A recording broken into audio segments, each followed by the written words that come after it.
중국 단극 시장에서 돈을 버는 방식이 좀 독특해요. 한국 OTT처럼 월정액이 아니라 회차별로 돈을 내고 잠금을 해제하는 방식인데요. 이걸 충전이라고 불러요. 손월 서예진 커플이 함께 나오는 단극 한 편에 충전된 금액이 1억 위안, 우리 돈으로 약 200억 원을 넘었어요. 중국 단극 역사상 최고 기록에 가까운 숫자예요. 그 황금 CP가 2024년 가장 잘 나가던 절정의 순간에 갑자기 결별을 선언했습니다. 그리고 그 뒤에는 아무도 예상 못했던 반전이 기다리고 있었어요. 결별 이후 업계에서는 팀을 지킨 손월이 더 잘 나갈 거라고 봤어요. 근데 실제로는 정반대의 일이 벌어졌어요. 그로부터 6개월 뒤 중국판 유튜브인 빌리빌리에 영상 하나가 올라왔어요. 제목이 이래요. 결별 6개월 후 서예진은 여전히 화제의 중심이고 손월은 어디 갔나. 이 영상이 엄청난 반응을 얻었어요. 왜냐면 그 제목이 현실을 너무 정확하게 짚었으니까요. 오늘은 그 결별 뒤에서 무슨 일이 있었는지, 왜 두 사람의 결과가 이렇게 극과 극이 됐는지를 파헤쳐 볼게요. 손월은 결별 이후 여러 파트너를 바꿔가며 작품을 찍었어요. 장추시안, 청판, 위인, 마캉캉 같은 여배우들과 단극을 찍었는데요. 공통적인 반응이 뭔지 아세요? 케미가 없다는 거예요. 팬들 댓글을 보면 누나와 남동생 같다. CP감이 하나도 없다. 서예진과 찍었을 때랑 너무 차이가 난다는 이야기들이 쏟아졌어요. 충전 금액도 확연하게 줄었어요. 새 파트너들과 찍은 작품들은 서예진과 함께할 때의 절반에도 못 미친다는 이야기가 나왔거든요. 업계 데이터 사이트들에서도 손월 단독 작품의 순위가 눈에 띄게 떨어진다는 분석이 나왔고요. 거기에 더해서 손월의 이미지 자체도 문제가 됐는데요. 팀이 손월을 정장 입은 재벌 남자 주인공, 중국식으로는 총재 이미지로 완전히 굳혀버렸어요. 총재 남주. 단극 시장에선 이미 포화 상태였어요. 서예진의 발랄하고 생동감 있는 에너지가 손월의 나른하고 시크한 분위기를 살려줬는데 그 짝이 없어지니까 매력도 반감된 거죠. 팬들이 사랑한 건 손월 개인이 아니라 손월과 서예진이라는 조합이었어요. 그 짝이 없어지니까 손월 혼자의 경쟁력이 적나라하게 드러난 거고요. 서예진은 어떻게 됐을까요? 서예진은 결별 이후 작품 수는 줄었어요. 새로 호흡을 맞춘 남자 배우들 중 판한천이라는 배우와의 단극이 그나마 케미가 있다는 평을 받았지만 손월과의 케미에는 못 미친다는 평가가 여전히 따라다녔고요. 근데 서예진이 선택한 방향이 달랐어요. 2024년에 감독 우하신과 함께 용의 제작이라는 제작사를 직접 설립한 거예요. 배우에서 제작자로의 전환이라는 거죠.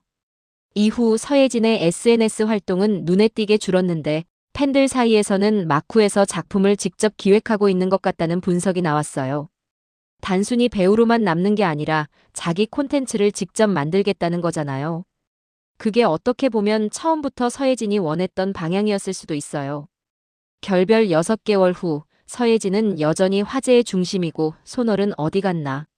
자, 그럼 왜 이렇게 됐을까요? 왜 가장 잘 나가던 순간에 결별이 선언된 걸까요?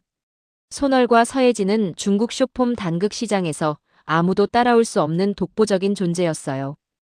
계약성혼, 내가 찍으러 간 황후 등 22편이 넘는 단극을 함께 찍었고 작품마다 폭발적인 반응이 쏟아졌죠. 중국 단극 팬들 사이에서 이 둘의 별명이 뭔지 아세요?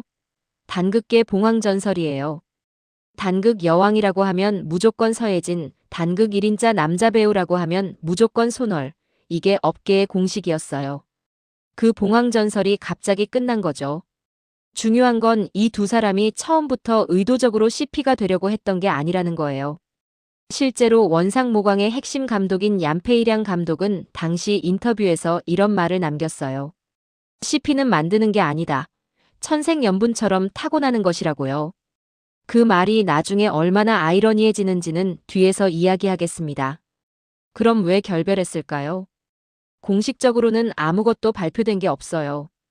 근데 중국판 지식인이라 불리는 지후 커뮤니티에서 이 사건을 파헤친 분석 글이 엄청난 반응을 얻었고 실제 타임라인과 맞아 들어가는 부분들이 많아서 업계에서도 상당히 신빙성 있게 보는 시각이 많아요. 핵심부터 말할게요. 제작사 팀 입장에서 서예진이 점점 통제하기 어려운 배우가 됐던 거예요. 서예진의 인기가 워낙 치솟으니까 팀 밖에서 외부 제작사 작품을 찍겠다고 나오기 시작한 거죠. 한국으로 치면 전속 계약 배우가 외부 프리랜서 활동을 하려는 것과 비슷한 상황이에요. 그게 2024년 8월 무렵의 이야기예요. 팀이 택한 방식이 충격적이에요. 두 사람을 의도적으로 갈라놓는 전략을 쓴 거예요. 구체적으로 어떻게 했냐면요. 먼저 손월한테는 이런 이야기를 했다고 해요. 내 실력이 서예진보다 낫다. 사실 팀 편집자들이 서예진에게 맞춤 캐릭터와 대본을 따로 만들어줬던 것이고 그 혜택을 서예진이 받아온 거다. 팀만 있으면 혼자서도 충분히 잘 나갈 수 있다는 식이에요. 손월의 자존심을 자극하면서 동시에 서예진이 없어도 된다는 확신을 심어준 거죠. 실제로 편집팀이 서예진에게 맞춤형 설정을 많이 만들어줬다는 게 일부 사실이기도 했대요. 그걸 이렇게 활용한 거예요. 그리고 팬그룹에서는 서예진의 외부 활동을 은근히 부정적으로 프레이밍하는 발언들이 나왔어요. 심지어 감독이 팬그룹에서 서예진의 신작에 대해 어떻게 방송될지 보자는 식의 냉담하게 해석될 수 있는 발언을 했다는 이야기도 있어요. 두 사람을 함께 키워온 감독이 한 명을 공개적으로 차갑게 대하는 것처럼 보였으니까요. 손월한테는 서예진을 의심하게 만들고 팬들한테는 서예진을 배신자처럼 포지셔닝한 거예요. 결국 두 사람 모두 어떤 의미에서는 피해자인 셈이에요.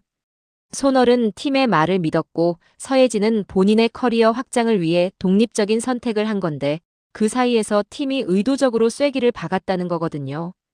그래서 결별이 확정된 뒤인 2025년 2월 말 손월이 자신의 라이브 방송에서 의미심장한 말을 남겼어요. 서예진과 42분간 통화를 했다고요. 42분이에요. 그냥 통화했다고만 해도 됐거든요. 근데 손월은 굳이 42분이라는 숫자를 콕 집어서 말했어요. 오해가 풀렸다고 정상에서 다시 만나자고. 그 42분은 해명이 아니라 변명도 아니었어요. 마지막 신호였죠. 그 라이브 영상에서 손월의 표정을 보면 뭔가 많은 걸 삼키고 있다는 게 느껴진다는 팬들의 분석이 많아요. 여기서 진짜 반전이 나와요. 업계 전문가들이 이 사건에서 짚는 핵심이 뭐냐면 단극은 드라마를 파는 게 아니라 CP를 파는 시장이라는 거예요. 작품이 재밌어서 보는 게 아니라 이 두 사람이 함께 나오니까 보는 거거든요. CP가 깨지는 순간 작품 경쟁력이 반토막 나는 건 당연한 결과예요. 팀이 이걸 몰랐던 게 아니에요. 알면서도 CP를 깨는 걸 선택한 거예요. 서예진이 외부에서 성공하면 팀의 통제력이 무너진다고 봤던 거죠.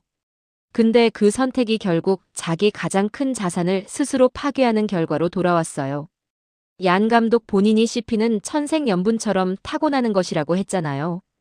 근데 정작 그 천생연분을 자기 손으로 갈라놓은 셈이 됐죠. 결론은 하나예요. 팀은 통제를 선택했고 시장은 케미를 선택했다. 42분 통화에서 손월이 남긴 말, 정상에서 다시 만나자는 그 말을 아직도 붙잡고 있는 팬들이 있어요. 그 말이 실현될 수 있을지는 아무도 모르죠. 하지만 이 사건은 한 가지를 분명히 보여줬어요. 단극 시장에서 배우는 바꿀 수 있어도 케미는 대체할 수 없다는 것. 그리고 그 케미를 깨트린 순간 시장은 가차없이 등을 돌린다는 것. 여러분은 이 결별에서 누구의 잘못이 가장 크다고 생각하세요? 팀의 통제 욕심이었을까요? 아니면 손월의 판단이었을까요? 아니면 서예진의 독립 시도가 갈등의 시작이었을까요? 댓글로 여러분의 생각을 들려주세요. 구독과 좋아요 부탁드려요.